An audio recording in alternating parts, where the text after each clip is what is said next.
തെരുവു നായ്ക്കളുടെ വിഹാര കേന്ദ്രമാവുകയാണ് കാസർഗോഡ് ജില്ലയുടെ പല ഭാഗങ്ങളും. നായ്ക്കളെ വന്ധീകരിക്കുന്ന പ്രവർത്തനം തുടരുന്നുണ്ടെങ്കിലും തെരുവു നായ്ക്കളുടെ കടിയേൽക്കുന്നവരുടെ എണ്ണം ദിനം പ്രതി വർദ്ധിക്കുകയാണ്. ജില്ലയിലെ ABC സെന്ററിന്റെ പ്രവർത്തനത്തെ കുറിച്ചും വിമർശനങ്ങൾ ഉയർന്നു വരുന്നുണ്ട്. അതിലേക്കാണ് ആദ്യം.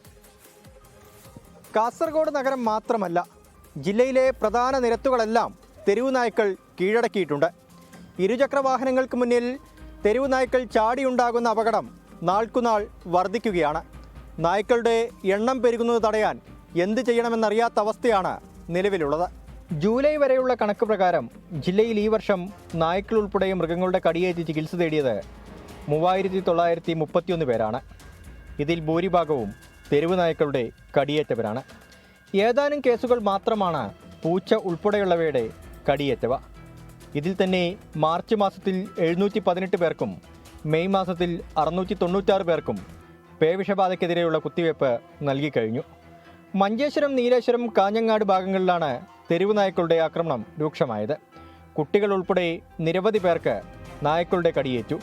തെരുവു നായ്ക്കൾ മൂലം പുറത്തിറങ്ങാൻ കഴിയാത്ത വിധം ബുദ്ധിമുട്ടിലാണ് പൊതുജനം. വരാന്ത ഹോട്ടല് കടയിൽ ഇവിടെയെല്ലാം വന്നിട്ട് ഇരുന്നിട്ട് നമുക്ക് പുറത്തിറങ്ങാൻ പറ്റാതെ സ്കൂൾ കുട്ടികളെ വഴിയും എല്ലാം ഒക്കെ ഓടുന്നുണ്ട്. തെരുവു നായ്ക്കളെ വന്ധീകരിക്കാനായി ABC സെന്റർ പ്രവർത്തനം ആരംഭിച്ചെങ്കിലും ജനവാസ മേഖലയിൽ നിന്ന് ABC സെന്റർ മാറ്റണമെന്നാവശ്യപ്പെട്ട് ജനങ്ങളുടെ പ്രതിഷേധം ശക്തമാവുകയാണ്. ജില്ലയിൽ കാസർഗോഡ്, തൃക്കരിപ്പൂർ തുടങ്ങി 3 ഇടങ്ങളിലേക്ക് ABC സെന്റർ മാറ്റിസ്ഥാപിക്കാനാണ് ജില്ലാ പഞ്ചായത്തിന്റെ തീരുമാനം. പക്ഷേ നമുക്ക് ഇത്രയും 1.5 കോടി രൂപ ചെലവിൽ നിർമ്മിച്ച ആ ഒരു സ്ഥാപനം അങ്ങനെ അടച്ചു പൂട്ടാൻ കഴിയില്ല.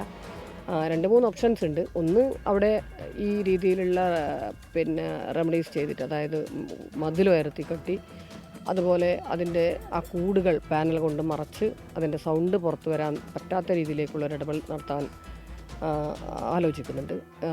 മറ്റു മാറ്റാൻ നമുക്ക് കഴിയില്ല. പിന്നീട് മറ്റൊന്ന്, നാട്ടുകാരുടെ നിർദ്ദേശം തൊട്ടടുത്ത് ഫോറസ്റ്റ് മേഖലയിൽ സ്ഥലം ലഭ്യമാക്കി അവിടെ കൂടുകൾ അവിടത്തേക്ക് ഈ കൂടുകൾ തന്നെ പറിച്ചു മാറ്റണം. കാരണം ഈ കൂടുകൾ പാനൽ കൊണ്ട് കെട്ടിയതാണ്, അത് മാറ്റാൻ പറ്റും. അത് മാറ്റണമെന്നാണ്. ഫോറസ്റ്റിൻ്റെ സമയമെല്ലാം കിട്ടുമോ എന്നറിയില്ല, അതിൻ്റെ ഒരു പ്രയാസം. ജില്ലയിൽ പേവിഷബാധ പ്രതിരോധ വാക്സിന് ക്ഷാമമുണ്ടായിരുന്നെങ്കിലും ഇപ്പോൾ പ്രശ്നം പരിഹരിച്ചിട്ടുണ്ട്.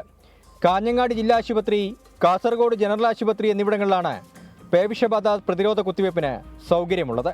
തെരുവു നായ് ശല്യം പ്രതിരോധിക്കാൻ പഠിച്ച പണി 18 പയറ്റുന്നുണ്ട്. എങ്കിലും തെരുവു നായ്ക്കൾ മൂലമുള്ള പ്രശ്നങ്ങൾക്ക് അറുതിയില്ല.